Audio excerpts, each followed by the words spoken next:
Tigers are going to win the premiership in 2017.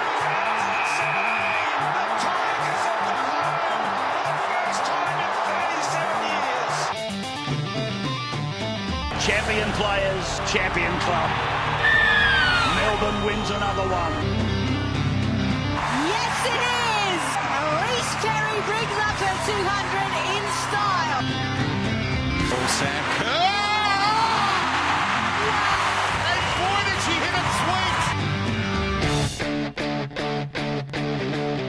Redemption for Golden State.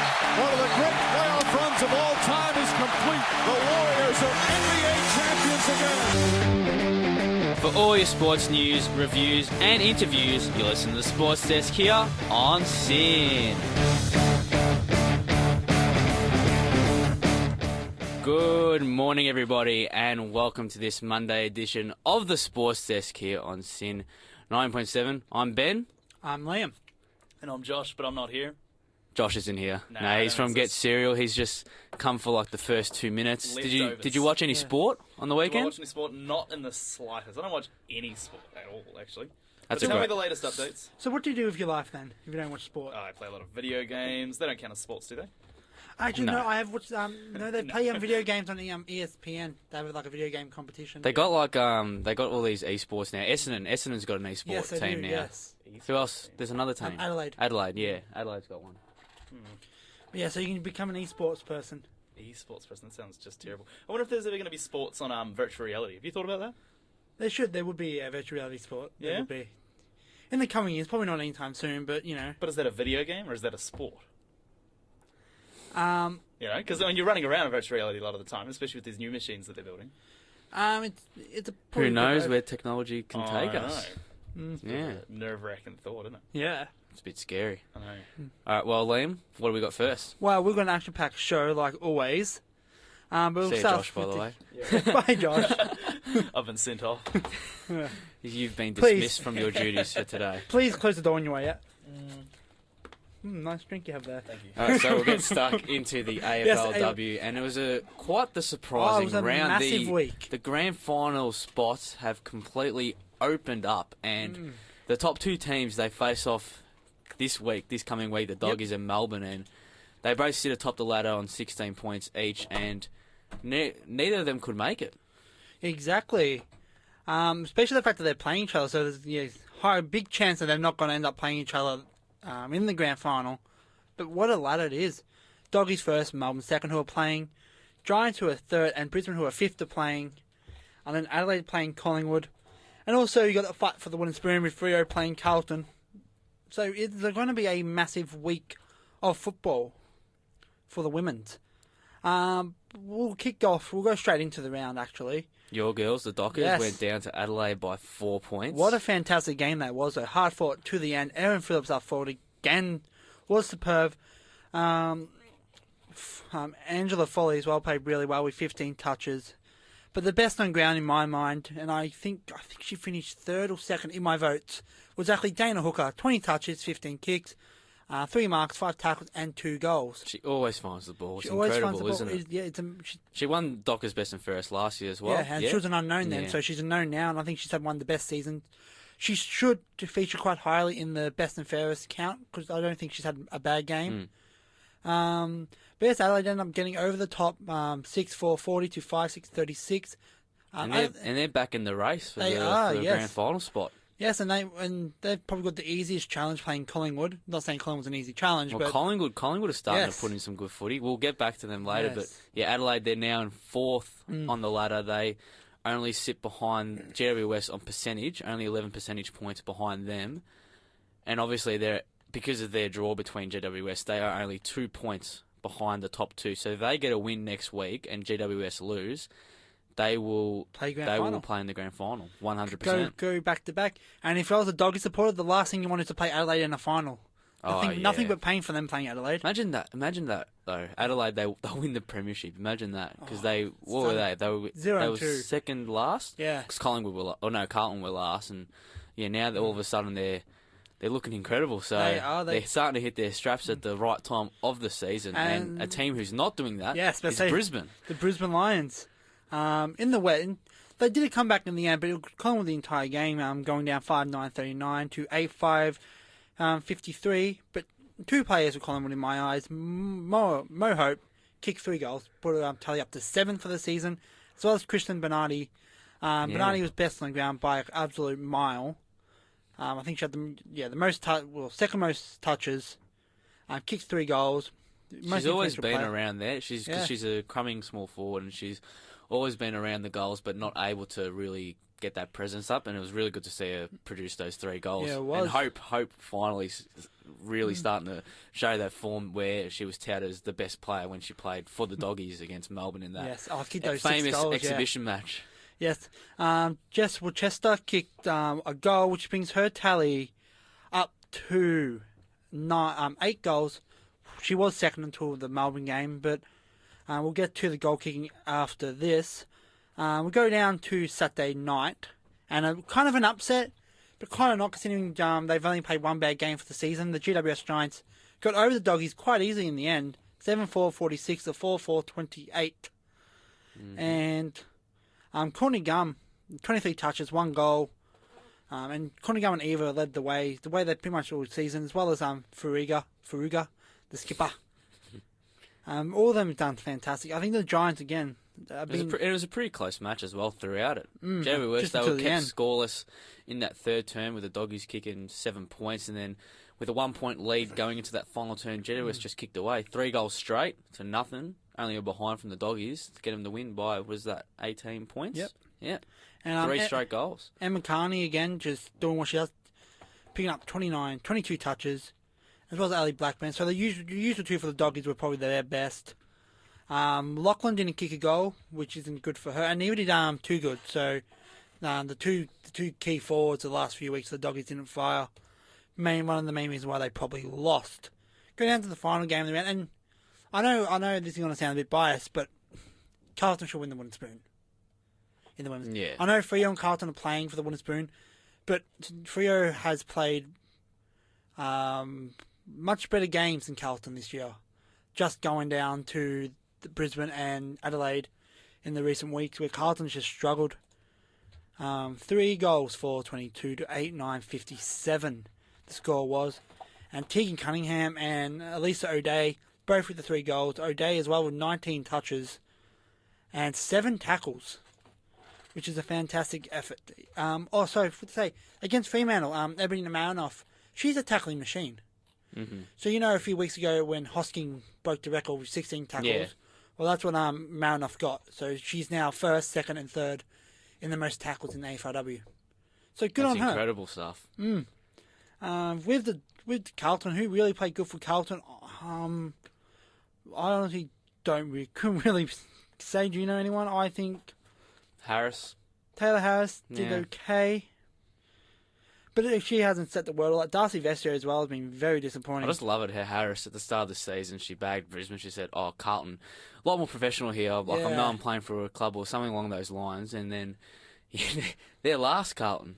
So they should be dead last, really. They're terrible. By far the worst team. Because to concede 6 goals in the opening term, you're just never going to come back from that. Pretty much. And how many times have they done it this season where they've kicked they've conceded 5 or 6 goals against the Doggies? They did that, and I think they did the week before against Adelaide. I think they 3-4 goals. They need to have a look at their structure. They really do. Like that, they do have a very defensive structure, but it just gets easily broken down. And rightfully they are sitting on the bottom of the table. And it shows, like, your teams, like especially Freo in their prime under Ross Lyon, and St Kilda as well under Ross Lyon. When you're playing defensive and it works, it's fine. But when it doesn't work and you get scored against heavily, you got to change the structure up. Let's head off to the goal kicking now. And Brooke Laughlin's still sitting first with a week to go on 11 goals. Tegan Cunningham from Melbourne, the former basketballer, is on 9 after kicking 3 on the weekend. Jess Worcester is on 8 goals. And Mick Williams and Phillips, Christian Bernardi and Mo Hope are all on 7. So I think that's probably I know there's a few people on 6. But, I think that's probably the running for the goal kicking, really. So Darcy Vestia kicked 14 goals last year, so I don't think that's actually going to be beat. But it's going to be an interesting last round because there's a lot to play for. Who do you think's the grand finalist is going to be? It's extremely hard to pick at this stage. Well, it's definitely going to be out of the Doggies and Melbourne. One of those two are locked in, so the winner of that will make it. And then you can toss it. You can do a coin flip. It's seriously that close. So I reckon it's going to be so hard.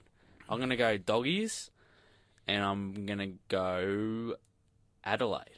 Doggies Adelaide. Ooh. Yeah, I'm tipping my girls to beat GWS. And Adelaide will get over the top of Collingwood. Yeah. I'm going to go different. I'm going to go Doggies GWS because I think GWS are flying at the moment. Not just the fact that they've won their last two. They've won their last two by good margins. Fremantle by 40 and 30 odd points, and Adelaide Bulldogs won in the end by a good 18 points. And so I think they should be in the front seat. I won't count out Adelaide as well. They are playing fantastic footy as well. Yeah, they could easily do it. That's why I've tipped them.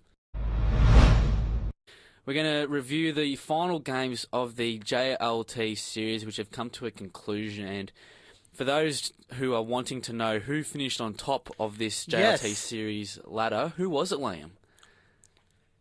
And the Tigers are going to win the JLT Premiership for 2018. That's right. Richmond, get around the Tigers. Richmond are backing up. They're showing no signs of a premiership hangover. They have won both their games by convincing margins. With a percentage of 265.26. And we will talk about a premiership hangover a bit later, actually. A team is suffering from a premiership hangover. North Melbourne, exactly probably where they're going to finish this year anyways, in 18th position. Gold Coast, get nice and cozy. You were second. Gold Coast in second position. I know that's going to be very odd for you guys. I had a Gold Coast finish. I know they smashed Geelong, but I'm surprised Sydney didn't come second. Because they had a good... they had a good win. They only beat JWS by 9, so... 11, sorry. Yes, Geelong was 16th, St Kilda, Hawthorn. Yeah, so very good for the Richmond Tigers. Win the JLT Premiership for 2017. Who's suffering this other supposed Premiership hangover? Well, late last month, we had the AFLX series, right? Yes, that's right. And three flags. Adelaide won, Melbourne won, and Brisbane won. And Brisbane won. Since then, Melbourne and Adelaide have both won a game. But the Lions seem to be... maybe they went too hard.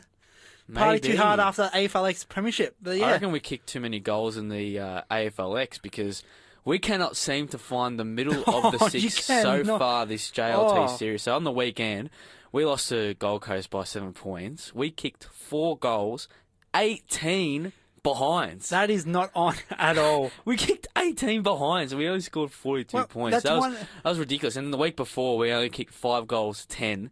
And mind you, up until that last quarter, we were about 2 goals 10, 2 goals 9. So, yeah, I think Fags needs to work on our goal kicking because if this happens during the season... Get the king of the jungle back down, see what he can do. Big John O'Brien? Yeah. Brownie. Talking about... I love him. The reason why... Oh, who doesn't? And the reason why Brisbane lost was because of their goal kicking, but this as well on Friday night, same with GWS. Sydney ended up winning 12-10-82 to JWS 9-17-71. 17? What is going on? Exactly. Collingwood kicked 17 behinds as well, but they kicked 16 goals. But you see, it works, but they won. Exactly. They did. They performed very well against the Doggies. Especially that comeback in the end. But yeah, but before we get into anything else, there's some sad news from Collingwood. Yes. Goldsack, he's done his ACL. He's out for the year. Yes, unfortunately, I think he only signed a 1-year deal, so his career could be hanging by a thread, really. Yeah, smart thing though. Get a deal. Yeah, injury. ACL, Yeah. Good way to get money. he knew his knee was going, but it's like, well, I can't leave yet. I'll sign the deal, and then there you go. Should have done a 2-year deal, but nevertheless, he's still going to get paid. The Dockers. The Dockers performed extremely well against the Weagles. Yes. Well, when we get to that a bit later, I'll calmly talk about Freo. Ooh. And how they played okay.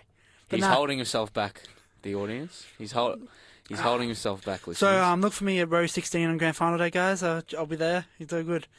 But yeah, so Kevin Jack, I think he's playing forward now this season. And I think that was a good move as well for Sydney. Luke Parker is probably the most underrated player in the AFL at the moment. He actually won Sydney's best and fairest last year, which came to a surprise to most people. Buddy's doing what Buddy does. He kicked 2 goals too after his 4 goals last week. So he's looking in top form. Sam Reid is also doing well. The only issue Sydney does have is their ruck stock.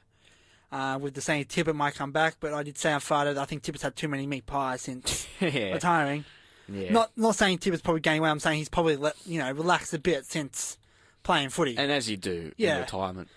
He's been a couple of orange juices down. You know what I mean? Just relaxing, enjoying retirement. The Giants, they played good. Like I said, they probably should have won the game in the end. Jeremy Cameron kicking 3 goals, 3. The Giants' only ever leading goal kicker. So ever since they started in 2012, he's been their leading goal kicker every season. Patton, I like Himmelberg. Himmelberg is going to be a good forward. He's a good Himmelberg's a third very forward, good type. Yeah. Let's go down to Moe on Saturday. And You said it right this week. yes, If you remember last week, Yeah, you Mo. said Mo. Mo. The Mo. I'm starting to get a little Mo, a little beard going. But anyway, Collingwood, they performed really well to get that comeback win over the Doggies. They after the first quarter, they were down 1-5 to 6-2 and didn't look good at all. Second term, they went on to kick 4 goals, 8 behinds, and we're just like, okay, here we go. Collingwood's kicking woes again. But the final term, they kicked 8 goals, 1 behind. And that's what you didn't do. How good was Mason Cox kicking the 4 goals? Yes, he was. He was incredible. And some of the marks he raked down were quite phenomenal. So good to see him performing at this stage. And hopefully he brings it into the season. And not unfortunately, but Brodie Grundy might miss round 1 with a nice bump coming on the Doggies play, but a nice bump on him. Mm-hmm. And again, Josh Schache did not perform, only having the 4 touches. Again, I think we got overs for him. I'm pretty sure if you got picked like 100 in the rookie draft, you probably would have got overs for him. Oh, jeez, we are going harsh on Schache. Give the kid some time. He was a pick 2. I just think, Yeah. pick 2 should play better. But I do think Crozier was going to be a fantastic pickup for the Doggies. Yeah. But it's going to be good. You miss him, don't you? I do. He was a fantastic player. A few big injuries there for Collingwood heading to round 1. Liam's just fighting back tears there. I am. I miss the Croz. A few injuries heading into round 1 for Collingwood, of course. You have you said before, Goldsack's out with ACL. Grundy might miss through suspension. Daniel Wells isn't playing round 1.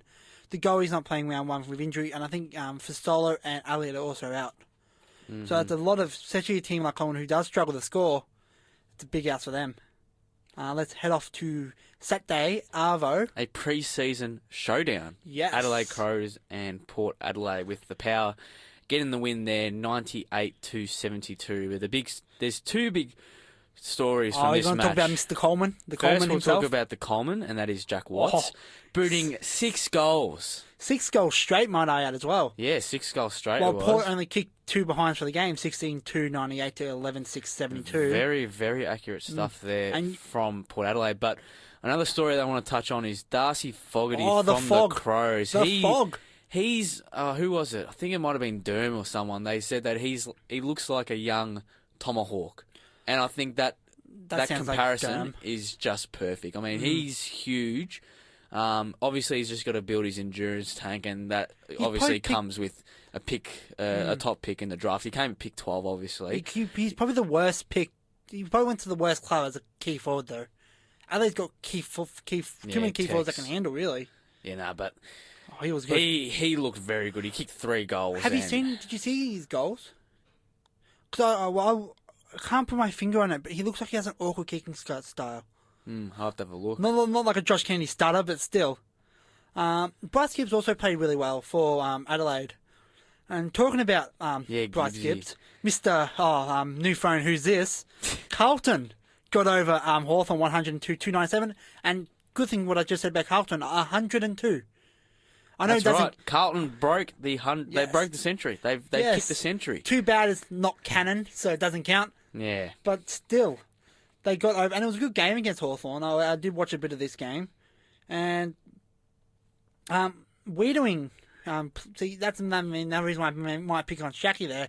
Wiedering, I think, hasn't put a foot wrong since he started. Wiedering has been phenomenal, hasn't he? He's just fit right in seamlessly into the Carlton defence. And what's he played now? 3 seasons? Yeah. This is his 3rd or 4th, whatever it is. He's just looked incredible. So he has. Wiedering's been great. And not that wrong, not too bad of a pick from Carlton at number 1. And 3 goals from Daisy's not too bad. Yeah, Daisy Thomas. And Again, they're playing Patrick Cripps up forward. Oh, I've got to mention Bontempelli played up forward for Bulldogs and he kicked 3 goals. Three. Yeah, he kicked 3 Let's goals head off there. to the Dangerfield game on Sunday. And an almost identical scorecard to the game prior. The score was 97-101, with the Oh, Bombers winning the match there.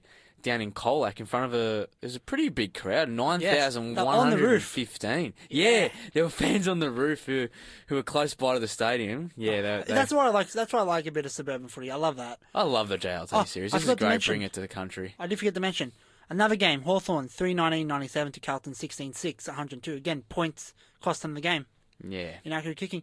But yes, the big story out of this game, not the result. Essendon did end up winning, like you said, 15-7-97 to 15-11, 101. But Dangerfield is almost pretty much likely to miss round 1 due to a hamstring injury. And yeah, it's a big loss to Geelong considering they're missing Reece Stanley,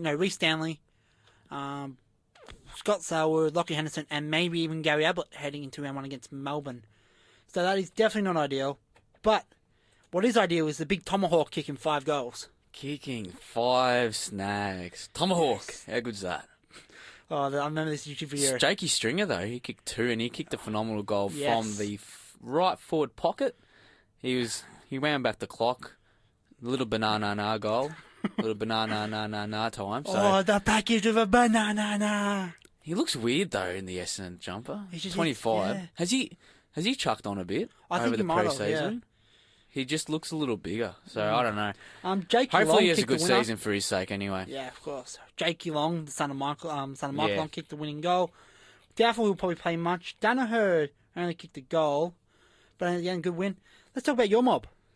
Not too good of a performance in the wet. Yeah, we lost.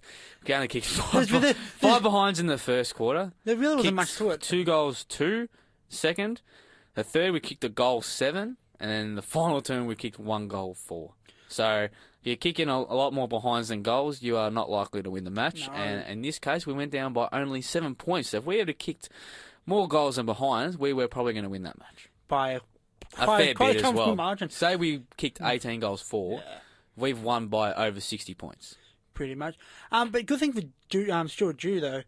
Winning Yeah. culture, and even though it's preseason, they lost the only game they lost against Sydney. So they won the AFLX and they won 2. Jay Lyon, who I thought when he got picked up by Gold Coast was an absolute steal. Fantastic. With Swallow, who got compared to Gary Ablett on the weekend. But I do think Gold Coast does have a solid midfield. I just don't think their backup players, they don't have good enough backup players for them to do much this year. But like I said, a good preseason game. A winning culture is what you need for a young club. Yeah. Let's get over to this another team, a team called Fremantle. The Fremantle. Who is this team? Who Fremantle. calls that team the Dockers? What a stupid name. Yeah, and this is funny coming from the bloke who's wearing a Fremantle hoodie into the studio today. I thought this was Melbourne Storm. I saw purple. I was did like, you? I go the Stormers. Ah, okay. Because they didn't have a terrible green and yellow, green and red. Like, God. Okay, well, your boys, they Yes. produced a very good performance against the Eels, defeated them Yes. 14-17, 101 to 5-9-39. and there's one player I want to mention because I have gone into a lot of internet discussion with very intelligent people. What he's trying to say is a lot more intelligent than yourself. I was going to say fair supporters idiots, but okay. Matthew Taberner, who he'd come in and ever since he played, since he was a forward at Fremantle, he gets compared to the great man himself. Kicks 2 goals, kicked the first 2 goals of the game, but having 12 marks and 23 touches, and he's finally showing that what they want him to show, and which is a really good form. And as well, Lockie Neal, 36 touches, 3 goals, 2, if you don't mind. And for West Coast, really no one played well. And that's not insulting. There's really, I'll say Liam Duggan was good, but apart from that, no one really performed for West Coast. And with Kennedy missing round 1, it's also going to be a big issue for them. We'll get to the cricket, and at this stage of the match, Oh, it's quite the nail biter at the moment. Could go either way. South Africa definitely have the upper hand. But Oh, before we get into the I current, wouldn't say it'd go either way. It's either a draw and a South African win. we could still win this. You never know. If we get so before we get into this stage, we'll just do a quick recap of what's happened so far in the Test match. So, at the end of day 2, South Africa were trailing by around 100 runs, and Then, AB de Villiers, he was able to score 126 from 146 balls. That's a strike rate. Not out. Strike rate. Might I add? Yeah, not out. Strike rate of 86.3. That's a bit like you. That's how you play, right? Definitely. I always play it like a runner ball. I don't like play 20 and then face like 180 balls. That's definitely not my game. Not at all. I'm a frequent scorer. Yeah. If you couldn't tell, I was being sarcastic there. So I definitely don't score as quickly as AB de Villiers when I play cricket. But anyway, we're not talking about me here. We're talking about the professional cricketers of the world. And so South Africa, let's have a look at the fall of wickets. So at 7 for 227, that was the fall of Quinton de Kock. Vernon Philander and AB de Villiers, they were able to put on almost 100 runs. They were able to get South Africa to 311 before Philander went. And then another 58 runs was put on between Keshav Maharaj and de Villiers. Maharaj scoring 30. Mind you, Philander, he did score 36 himself. And then the final wicket partnership was only 23 with Ngidi and de Villiers, who Ngidi was run out on 5, and with de Villiers finishing on 126, not out. The bowlers for Australia was all right. Pat Cummins picking up 3 wickets, going for 79 runs, and then 2 players took 2 wickets, and that was Mitch Marsh. Not bad, and 9 Josh overs. Hazelwood. Marsh only bowled the 9 overs, 1 maiden, 26 runs, 2 wickets. Can't argue with that.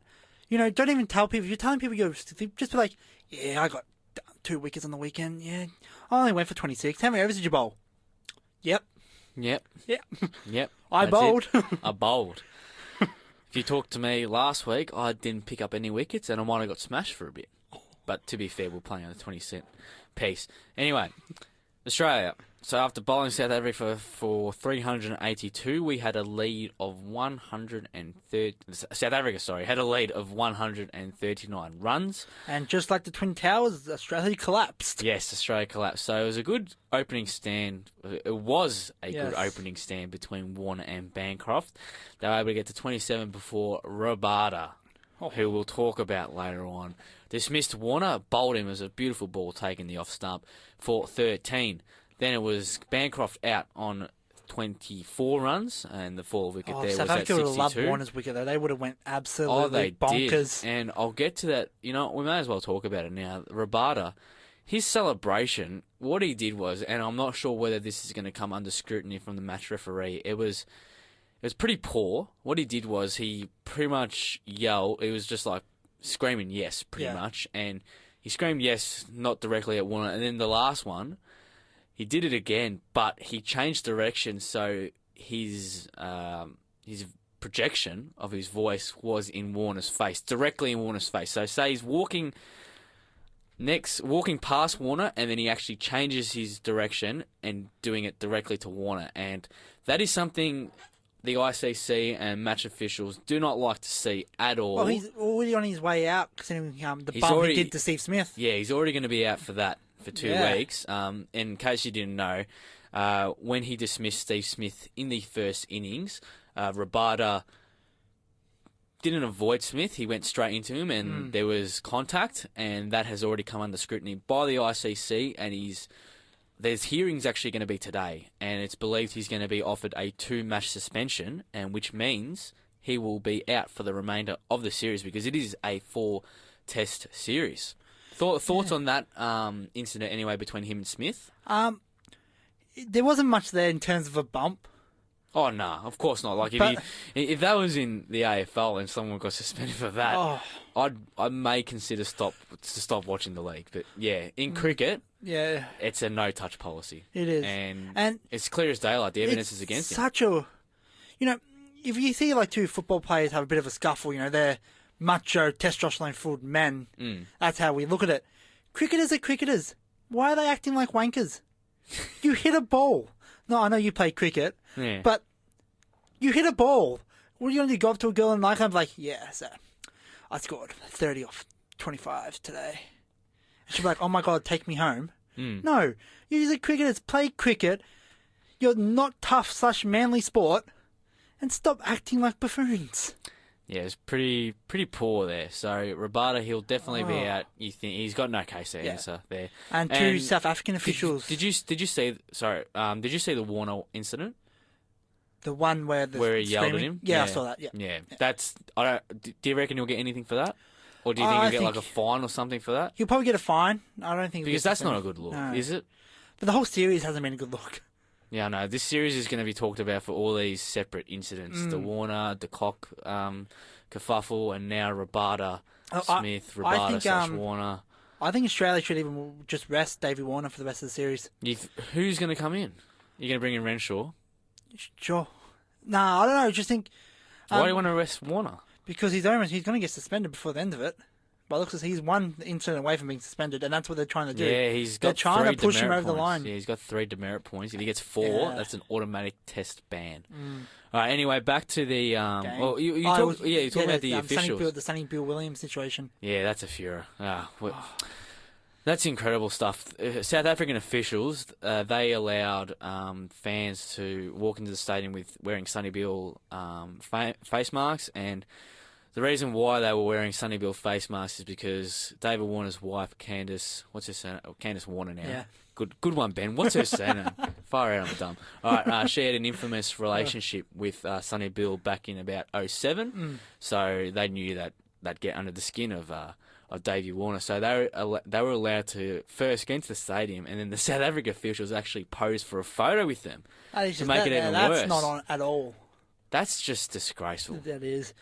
And that's you shouldn't do that. You know, again, cricket's meant to be a classy sport. We'll allow that. Yeah, you can allow let them in. That's like heckling. Yeah, that's fine. They're To fans. take a photo with him, and I think they allowed him into like a post-match formal, something like that. They allowed him in, and they were hurtling abuse to Warner when he was doing a post-day interview. Sorry, at the end of day 2, I believe it was, or day 1. So yeah, not a good look for South Africa at the moment, and yeah, this series seems like it's not going to be talked about much of the play getting played. So we're going to switch to that. We're going to talk about the game played. So well, we just got through Warner and Bancroft. Then Khawaja came in to save for Australia with 75. Khawaja looked great. He played 2 flashing cover drives first off against Rabada. They were away from his body, and what did he end up making, Liam? 75 of 136. Incredible. Unfortunately, got LBW by Rabada, but yeah, he's played these 2 good batting innings in the last 5 Test matches, so he's doing okay. He's starting to produce away from Australia, which is good. Yes, Steve Smith also came in, got out for 11. Another slump. And Marsh got out for 1. Yeah. But Mitch Marsh came in and he's kind of him and Khawaja steadied the ship. Yeah. The sinking ship it was. Mitch Marsh is starting to come into his own now with the bat, so I think this decision... And the ball as well, lately. Yeah, because he took 2 for as well. So he's looking really good. Tim Payne is in at the moment with him. So Mitch Marsh, at the moment, he's 39 not out, with Tim Payne also at the crease on 5. So Australia, at the end of day 3, are in trouble and are on 5 for 180. We lead by only 41 runs. So at this stage, we need to get a lead of, I believe, at least 200 to win the match. If we get around 160 plus lead, so that's another 120 runs, sorry, we can defend that. It's like it gives our bowlers something to bowl at, but that 200 is that's beautiful. That'd be beautiful to get. Oh, I would. Oh, also let's not talk about Rabada's. He's going to be lost 8 wickets so far in this game alone. Yeah, in this innings he's got 3 for 38. So he will be a big loss when he does end up getting suspended. Now we're going to start talking about the NBA and NBA and soccer later as well at the end. Yeah, as well. So at the moment in the Eastern Conference, the Toronto Raptors remain on top of the standings. There, they are on an 8-game winning streak. And first team. Speaking of streaks, they broke the Houston Rockets' 16-game winning streak yesterday with a phenomenal performance. What a big win! I think that win is bigger than you think, considering how the range between the West and the East are. You know, the 2 best teams in the NBA are both Western teams. Yeah. And to have the Raptors win, and in good win as well, proves that they could be, well, they're probably going to make the finals, but, you know, might be closer than people might think. Yes, the Raptors there on Saturday, our time, they defeated the Houston Rockets 108 to 105, snapping the Rockets' 16-game winning streak. And today they defeated the Knicks 132 to 106. But the big game that just finished, and we watched the end of it. Yes, we did. We watched the end of the this. Timberwolves got over the Warriors 109 to 103, which the Rockets would love when they play the Mavericks later today, if they can get over the Mavericks. Mm-hmm. And also, if the Pacers can get over the Celtics later on today, they could jump Cleveland in third position, which is odd. The Pacers after losing Paul George. It's just Victor Oladipo. He has been incredible for the Pacers. But, yeah, they could easily leapfrog the Cavs. But at the end of the season, you doubt to see that. I think that top three is set. Yeah. And it's purely whether the Raptors can keep up this form. So they have been incredible this season so far, the Raptors. So, yes, they lead it from the Celtics. The Cavs are in third, followed by the Pacers. And then it is Washington, who also potentially could even leapfrog Cleveland. Yeah, they disappointing loss to, I think, the Miami Heat yesterday. Was, yeah. Which they would have either leapfrog. Then your mob, the 76ers. The 76ers, yes. Who I think are firmly in now their top 8. I think the 8 seeds are locked up in the East. So yes. Milwaukee are in 8th. Who would have thought that? We thought that Milwaukee would have been a top 4 seed for sure in the East, but at this stage of the season, they are in the 8th seed, and Miami Heat are in 7th. So the Milwaukee Bucks, they sit 5 games clear of Detroit, who are outside the top 8. Remember when Detroit was 4th? They were just behind Cleveland. Yeah, not too long ago. So it's pretty tight. So if you go from where the Cavs are and where Milwaukee are, so Cavs are in 3rd and the Bucks are in 8th, it is only 3 wins which separates them. Which makes it extremely close. But let's great. go down to the West. Oh, let's go to the West. And Why the Rockets have a chance to break a bit clear, even though they have an extra game on the Warriors. But if they win today, they are a win plus now game clear. Well, the Warriors had a chance today to leapfrog the Rockets into the 1 seed, and they fell to the T-Wolves, who are in 5th position in the East. They had a 3-game losing streak. That's why. Yeah, and they are even with the Pelicans. They'll probably leapfrog them if the Pelicans lose. But yeah, and the Trailblazers. The Trailblazers in 9-game winning streak, if you don't mind. Dame time. The Spurs are in 7th. Wow, it's weird seeing them that low. Yeah, so we'll go. So Rockets first, then Warriors, Portland, New Orleans, round out the top 4. Then it's Minnesota, Oklahoma, San Antonio, and the Clippers. And in the West, it is a lot closer down the bottom than it is in the East. Separating, we'll go from 4th down to 10th. So the Pelicans in 4th and the Denver Nuggets in 10th. It is only 2 wins. That is massive. 2 wins. That separates them. Yep. And 2 teams who we thought, actually 3 teams who we thought that were lock-ins, were shoo-ins for the playoffs, are in this race. And they are in order at the moment of their seeds. It is Minnesota, Oklahoma, and the San Antonio Spurs, who look like for the first time in, is it maybe 20 years? Or 18 seasons, yeah. A long time, that is for sure. It looks like they're not going to record 50 wins for the season. And I think we talked about this last week. Yeah, so I think our prediction's right. An amazing they're stat. a 2-game losing streak, so yeah. That's good. Big. No, not at all. And the Timberwolves, again, they were the surprise pack of the season. They've done really well to be where they are. They've pretty much been in the top 5 the entire year, which is good. The Trailblazers looking like they could end up finishing 3rd, which would be massive in the end. And, yeah, the Clippers, who I think just recently leapfrogged the Nuggets. So, yeah. It's all close. We're getting to the business end of the NBA season. All right, so to today's games, at the moment, the Nuggets lead the Kings 106-74. And the remaining games, the main key games, we got the Rockets taking the Mavs, the Pacers taking on the Celtics, my boys the Sixers taking on the Nets, and then the final remaining game is the Cavs taking on the Los Angeles Lakers. And the Lakers are on a bit of form at the moment as well, so it'll be interesting to see. Yeah, also, we'll quickly jump to the NBA. The NBA final will kick off on the 16th of March in Melbourne, between Melbourne and Adelaide. So the first time since 2009. Since New my Zealand. old boys, the South Dragons. The South Dragons with Jingling Joe Ingles, who is still a robbery not making the 3-point contest. Yeah, the first time a team other than the Breakers or the Wildcats. And there were some people complaining about a call that wasn't paid, but during sport, most calls aren't paid. Especially basketball. And Perth people are a bunch of sooks. Sorry if you're from Perth, but you are. Liam would know all about it, being a Dockers fan, wouldn't you? I've been to Perth once. I've only been to WA once. They've got a lot of runway roads Only been there. once. Yep. But yeah, so big loss for them. Maybe they're so used to success. But it's going to be interesting. I've got the Melbourne United, I think, have it now after two solid performance. And it's going to be an interesting, very interesting final series. For sure. And do you got a prediction? I've got Melbourne probably win. I think it'll go down to like the 7th game. Or the 5th game, sorry, the 5th game. Yeah, it's a 5-game series, Yeah. isn't it? Yeah. So I've got Melbourne as well. They should win that anyway. And we got some soccer, but the question that you've put out onto the Twitter, Liam, Yes. what is that question? As Australians, as true blue Australians, do we prefer the A-League or the NBA? I think it's pretty clear. Yeah, Do you think it's clear? golf. Golf. Without a doubt. Plot twist right there. Plot twist right No, there. NBA by NBA, every easily. mile. And what does that tell you about soccer? It goes too long. Yes, which we Definitely talked about and last like, week. only 2 games are on this week, and Yeah, I hate this. They got all these split rounds. It's just like and it's too long. Obviously, I know they got the Champions League and they've got the Asian Champion League, that is, and then they got the FFA Cup.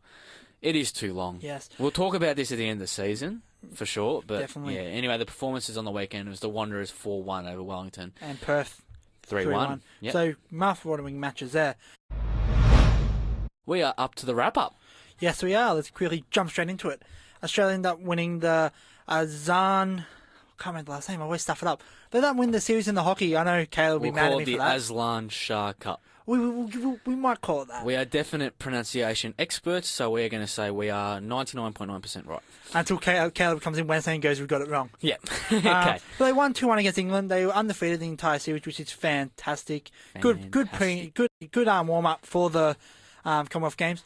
And if anyone's a hockey fan, don't worry. Australia wins Commonwealth Games gold medals. They don't win Olympic gold medals in hockey. That's for sure. Yes. That's a certainty. All right, the Rebels. They are undefeated. The best three start from they've three. had.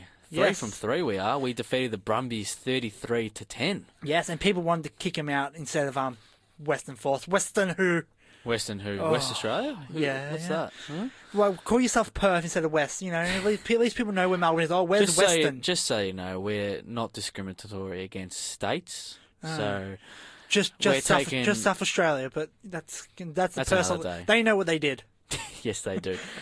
Speaking of rugby, we'll move to the Rugby League, and Melbourne Storm, they've kicked off their title defence with a Yes. commanding win against the Canterbury Bulldogs. They defeated them 36-18 over there in Perth, and the men's team's The curse streak is still strong. there. If you want to call these two teams home teams, we will, for the sake on, of this. on the state of forms, they were the home team in Yes, this they game. were. So the teams were the Rabbitohs and the Bulldogs, and they both went down Yes. over there hosting their games. They were the home games there in Perth, and it seems that the men's teams, the home teams, can't win. So So the only win Freo is going to get at the new Perth Stadium is against Gold Coast, because Gold Coast will be the home team there. and against West Coast when Oh, they and the host derby, yes. Who hosts the first derby? West Coast. They always So give you'll the win West that. Coast, yeah. So you'll win that. Yes. And in positive news, because this is something personal, something I believe in. Matt Lodge, who plays for the Brisbane Broncos, got booed every time he touched the ball, and so he should. He should not be playing in the NRL. Just remember, when they go for a team meeting and he has to shake hands with a 9-year-old kid, remember that he kept the kid that age hostage. So he does not deserve to be playing in the NRL, and he deserves all the boos he gets. And that's a personal thing. I just think it's a disgusting effort from the Brisbane Broncos to play to let someone on their list with that type of history. And the video of the assault and that was pretty clear, and I just think it was Pretty disgusting. damning. Yes, Yeah, it it was was. an absolutely disgusting act. But yeah, that's all the time we have for today on the Sports Yes, Desk. it is. That's it for this Monday edition of the Sports Desk. You can tune in to Liam, who will be back on Wednesday with Caleb from 9 to 10. And I'll be back on the Friday show. I'm finally making a return to the Friday show with Michael and Neve. Who, Can't wait for the hype package. Yeah, the hype's going to be huge. All right, so do tune in 9 to 10 Wednesday and Friday. You can tune into all of our shows, which are uploaded immediately on the day by myself or Liam usually. It'll be posted on your local podcasting app. If you've got Apple, it'll be on podcast. Whatever floats your boat. You can like us on Facebook, of course, at The Sports Desk. Tweet to us at The Sports Desk on Twitter. And anyway, If you do like... Instagrammers on Instagram, we don't have a Sports Days Instagram, but we'll be working I'm pretty on it. sure you can find us. We're not that hard to find. Not at all. Anyway, pleasure talking with you, Liam, today. It was, yes. Anyway, we'll be back next Monday, the two of us. So do tune in to Schools on Air. Thanks for listening to us.